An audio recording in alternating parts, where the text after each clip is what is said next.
So this legislative session, we are once again joined by our own legislative expert, former Washington State Senator Reuven Carlyle. Reuven, we are so happy to have you back with us this year. Thank you so much. There's so much to cover, and we are just getting started. So first, just give us a blueprint. What's happening in Olympia over the next several weeks? Well, first of all, this was just the first week, and it's a short legislative session, 60 days, so it's incredibly intense. Focus on bills, focus on the budget, and the tension is pretty high because of the challenges with the Trump administration, and also sort of the tensions with Minneapolis and the dynamics nationally also sort of have a cloud over Olympia as well. And what that could potentially mean for us looking forward. Lawmakers do have, I think, they have to complete their work by March 12th. So the elephant in the room is this huge budget deficit. What do you think lawmakers are going to do to handle that? Well, you'll remember last year was the largest tax increase in state history, about $9 billion.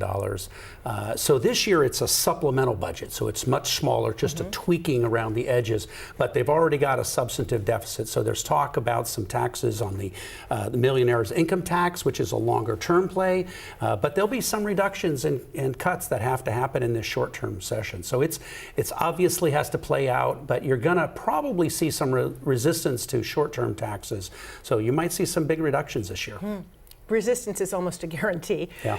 In his speech this week, the governor said that he would be willing to extract about $1 billion from the rainy day fund to help make ends meet. But not everybody's on board with that, right? Yeah, I mean, we have in the state savings account basically only about $2 billion, and the state budget is almost $80 billion. So you really need a cushion. It's like the family savings account. So taking half of it has big implications, and it adds risk when you have so much federal uncertainty.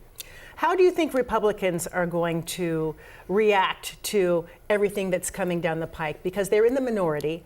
What do you think is going to happen in terms of their ability to work together? Yeah, there's a heightened tension this year. There's no question about it that it's more partisan. I think you see a lot of tension around the federal dynamics, but also some of the hot button social issues that are surfacing in Olympia as well. In terms of the budget, the Republicans have a voice, but they don't have a vote relative to the majority, of course. So I think the majority Democrats are looking seriously at how they want to try to navigate this time, and Republicans are trying to figure out how to have as much impact as they can. A lot of it is in social media and their communication strategy because they, of course, they're in the minority. Are there some areas where we might see some consensus where the parties are going to work together? Yeah, I think the transportation budget is the best example where they really try to make things like maintenance and operations and all of the roads and bridges and ferries that we have to. Generally, that's a somewhat nonpartisan issue, so hopefully that'll continue. You earlier brought it up, this idea of taxing millionaires. Do you think that's going to get some traction? Not everyone's on board with that, but some are. And then there are those who are critics of it saying this is going to eventually turn into a state income tax. Yeah, that's right. I mean, ultimately, the Democrats call it a millionaire's tax. The Republicans call it a straight income tax. I think there's a lot of anxiety about the reality that it has to go to the courts. Just a year ago, the legislature took a public vote to say that you can't have an income tax, but there's been literally 10 votes over the last 50 years or so where the public has weighed in and say they're not in favor of it. So you're going to see tension. I do think there's momentum in Olympia in a very serious level. It would take a couple of years for it to be implemented, but there does seem to see a probability that it's going to have a real shot at a vote. And just like last year, there's always sort of hanging over the government this threat of cuts because of the Trump administration. Is that a real threat this year, and how do you think the state would respond to this? Well, there is a real uncertainty. The uncertainty is driven by Medicaid cuts, it's other health care cuts, it's driven by education, some of the environmental clean energy areas of reduction. So there's a real uncertainty associated with how those federal dollars flow and impact the state budget. State doesn't have a choice. It has to have a balanced budget. So if there are federal cuts, the state has got to figure out how to navigate that and make up for it. And that's the challenge, That's isn't the it? challenge.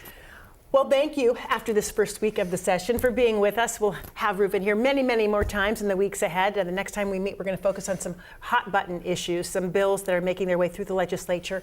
And I can't wait to talk to you about those. You bet. Thank you. Reuven, thank you so much. Always good to see you. Tonight at 7:30, we want to remind you on our King 5 app, you can watch In Session, a 30-minute show where our Olympia Bureau Chief Drew Mickelson breaks down what happened in the legislature this week. It includes extended interviews from both sides of the aisle about the big topics this session. You can watch weekly on our streaming app. Just download it on your TV or your phone so you can watch for free.